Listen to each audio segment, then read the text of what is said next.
Hello friends. Hello scholars, कैसे हैं आप सब। साइंस का चैप्टर 13 मोशन एंड टाइम, इस चैप्टर की रीडिंग स्टार्ट की थी हमने। पहले वीडियो में हमने जिस टॉपिक को कंप्लीट किया था वो क्या था, स्लो और फास्ट। स्लो या फास्ट चीजें कैसे डिटरमाइन करते थे ये देखा था एक एक्टिविटी के थ्रू। और कोई भी चीज स्लो है या फास्ट है वो किस चीज पे डिपेंड करेगी, उसकी स्पीड पे। तो स्पीड क्या होती है, आज के वीडियो में हम इस टॉपिक को कवर करेंगे। टॉपिक क्या है, 13.2 स्पीड। चलिए स्टार्ट करते हैं। You are probably familiar with the word speed. In the example given above, a higher speed means to indicate that a given distance has been covered in a shorter time or a longer distance covered in a given time.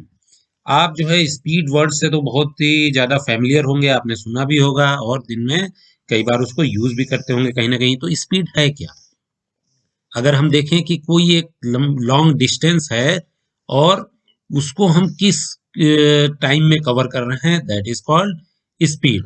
Okay, अब इसको कैसे देखेंगे, कैसे समझेंगे। The most convenient way to find out which of the two or more object is moving faster is to compare the distances moved by them in a unit time. अब अगर कोई दो चीजें मूव कर रही हैं, सपोज दो car जो है एक रोड पर चल रही हैं या दो ट्रक एक रोड पे चल रहे हैं, और आपको ये डिटरमाइन करना है कि किसकी स्पीड ज्यादा है, या दो बच्चे रेस कर रहे हैं, तो क्या होगा, एक यूनिट टाइम में, सपोज 1 मिनट का टाइम या 1 घंटे का टाइम आपने दिया और एक स्टार्टिंग पॉइंट से दोनों ने स्टार्ट किया, तो उस सर्टेन टाइम के बाद में जिसने ज्यादा डिस्टेंस कवर की होगी उसकी स्पीड ऑब्वियसली ज्यादा होगी। ओके, टाइम सेम था दोनों के लिए, डिस्टेंस जिसने ज्यादा कवर कर ली उसकी स्पीड ज्यादा हुई।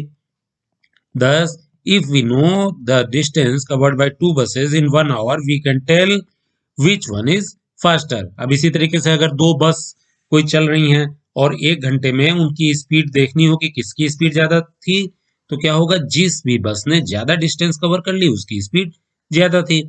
We call the distance covered by an object in a unit time as the speed of the object. तो स्पीड की डिफिनेशन क्या हुई, किसी भी ऑब्जेक्ट, ऑब्जेक्ट मीन्स जो भी मूविंग चीज है, मूविंग थिंग है, वो एक यूनिट टाइम में जितनी भी डिस्टेंस कवर करता है उसको उस ऑब्जेक्ट की स्पीड कहा जाता है। ओके, जैसे कोई भी व्हीकल है, आपकी कार है, वो एक यूनिट टाइम में, यूनिट टाइम मीन्स सपोज आपने उस यूनिट टाइम को क्या माना, 1 आवर मान लिया। अब 1 आवर में आपकी कार अगर 40 किलोमीटर डिस्टेंस कवर कर लेती है तो आपकी कार की स्पीड क्या कहलाएगी, 40 kilometre per hour. Okay, when we say that a car is moving with a speed of 50 kilometers per hour, it implies that it will cover a distance of 50 kilometer in 1 hour। वही चीज इसमें लिखी है, अगर हम एक car की speed अगर हम बोल रहे हैं कि 50 किलोमीटर पर आवर है, तो इसका मतलब क्या होता है कि वो कार 1 घंटे में, 1 आवर में कितनी डिस्टेंस कवर कर लेती है, 50 किलोमीटर की डिस्टेंस कवर कर लेती है। However, a car seldom moves with a constant speed for 1 hour। लेकिन कार क्या होता है कि ऐसा तो नहीं है कि हमेशा एक ही स्पीड में चलती रहती है, लगातार 1 घंटे तक एक ही स्पीड में चलती रहती है, ऐसा नहीं होता है। In fact it starts moving slowly and then picks up speed. जब आपकी कार स्टार्ट होती है और चलना शुरू करती है तब क्या होता है, उसकी स्पीड स्लो होती है, धीरे धीरे एक सर्टेन स्पीड पे वो चलती है। सो when we say that the car has a speed of 50 kilometers per hour, we usually consider only the total distance covered by it in 1 hour। Okay, तो जब हम कार के लिए अगर हम बोल रहे हैं कि इसकी स्पीड 50 किलोमीटर पर आवर थी, मीन्स हमने क्या बोला कि वो 50 किलोमीटर 1 घंटे में कवर कर रही है डिस्टेंस, तो इसका मतलब क्या हुआ कि वो एक उसकी एवरेज स्पीड है। We do not bother whether the car has been moving with a constant speed or not during that hour। उस समय हम ये नहीं देखेंगे कि उसकी उस पर्टिकुलर आवर में वो कार थोड़ी देर के लिए स्लो भी हुई होगी, हो सकता है कि ब्रेक भी लगाना पड़ा हो, फिर वापस उसने स्पीड गेन की हो, बीच में उसकी स्पीड 50 किलोमीटर पर आवर से थोड़ी ऊपर भी हो सकती है, बट उसका एवरेज क्या आया। एवरेज मीन्स उसने 1 घंटे में 50 किलोमीटर डिस्टेंस कवर कर ली, तो आप किस स्पीड से चल के आए, 50 किलोमीटर पर आवर की स्पीड से। The speed calculator here is actually the average speed of the car। Okay, तो यहाँ पर स्पीड कार की कैसे कैलकुलेट की गई? एवरेज स्पीड मींस कभी वो स्लो भी रही, कभी वो फास्ट भी रही, उसकी एवरेज स्पीड क्या है? 50 kilometre per hour. In this book, we shall use the term speed for average speed. So for us, the speed is the total distance covered divided by the total time taken. Okay तो अभी हम यहाँ पर जब भी speed की बात करेंगे तो वो ऑब्वियसली हम एवरेज स्पीड की बात करेंगे। अगर हम कहीं कार की स्पीड की बात कर रहे हैं, ट्रक की, बस की स्पीड की बात कर रहे हैं, तो हम ये नहीं उसमें कंसीडर करेंगे कि वो कांस्टेंट उसी स्पीड से चल रही थी कि नहीं चल रही थी। हो सकता है कभी थोड़ी बहुत स्लो हुई हो, कभी थोड़ी बहुत फास्ट हुई हो। तो हम जब भी स्पीड की बात कर रहे हैं तो एवरेज स्पीड की बात कर रहे हैं। ओके, अब हम स्पीड को कैसे बताएंगे कि स्पीड क्या है? Speed is total distance covered divided by the total time taken. ये इसका फॉर्मूला नीचे लिखा हुआ है, क्या है?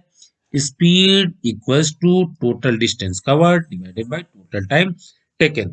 Suppose total distance cover means आप किसी कार से जा रहे हैं और आपको कहीं जाना था जिसकी डिस्टेंस कितनी थी?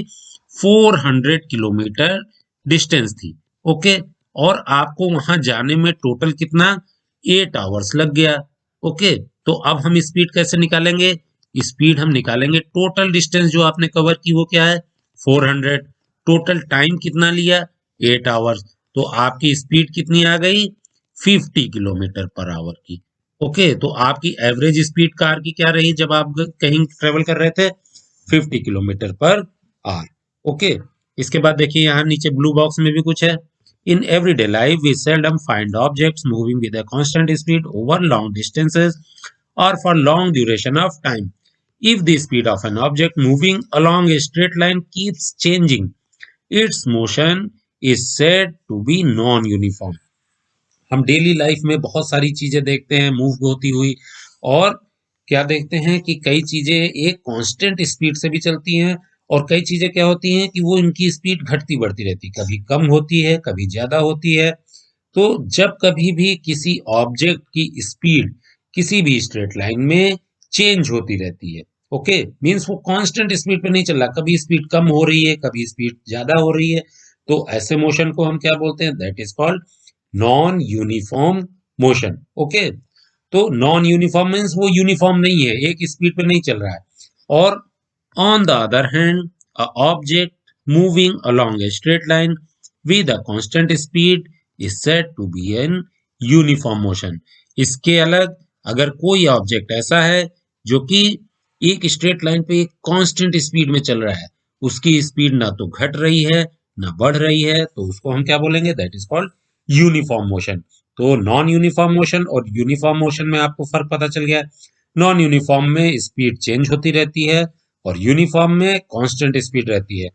इन this case the average speed is the same as the actual speed. अब यूनिफॉर्म मोशन में क्या है? स्पीड चेंज नहीं हो रही, कांस्टेंट स्पीड है। तो इसकी जो भी स्पीड किसी भी समय आप उसकी स्पीड देखेंगे और जो उसकी एवरेज स्पीड होगी वो हमेशा सेम होगी। क्यों? क्योंकि उसकी स्पीड कांस्टेंट है। और नॉन यूनिफॉर्म में क्या होगा? कभी स्पीड ज्यादा है, कभी कम है। तो एवरेज स्पीड और किसी भी टाइम उसकी स्पीड चेक की जाए तो दोनों में डिफरेंस आपको देखने को मिलेगा, जबकि यूनिफॉर्म मोशन में उसकी एवरेज स्पीड और एक्चुअल स्पीड हमेशा सेम होगी। ओके, इसके बाद में we can determine the speed of a given object once we can measure the time taken by it to cover a certain distance. अब आप किसी भी ऑब्जेक्ट की स्पीड डिटरमाइन करने के लिए आपको दो चीजें चाहिए थी, उसने कितनी डिस्टेंस कवर की और कितने टाइम में कवर की। तो जो उसने टाइम कंज्यूम किया उस डिस्टेंस को कवर करने में, उस टाइम को भी मेजर करना है हमें। टाइम कैसे मेजर करेंगे? In class 6 you learn how to measure distances, but how do we measure time? Let us find out. Class 6 में आपने डिस्टेंस को मेजर करना थोड़ा सा सीखा था। अब क्या है कि टाइम कैसे मेजर करेंगे? तो टाइम मेजर करने के लिए इसको हम देखते हैं क्या है। नेक्स्ट टॉपिक है 13.3 measurement of time. Measurement of time थोड़ा सा इजी लग रहा होगा आपको। चलिए, इजी है या टफ है या इसमें क्या क्या है इस टॉपिक में, ये सब हम नेक्स्ट वीडियो में जब कवर करेंगे तब आपको पता चलेगा। ओके, मिलेंगे नेक्स्ट वीडियो में। Till then, bye. Bye, friends.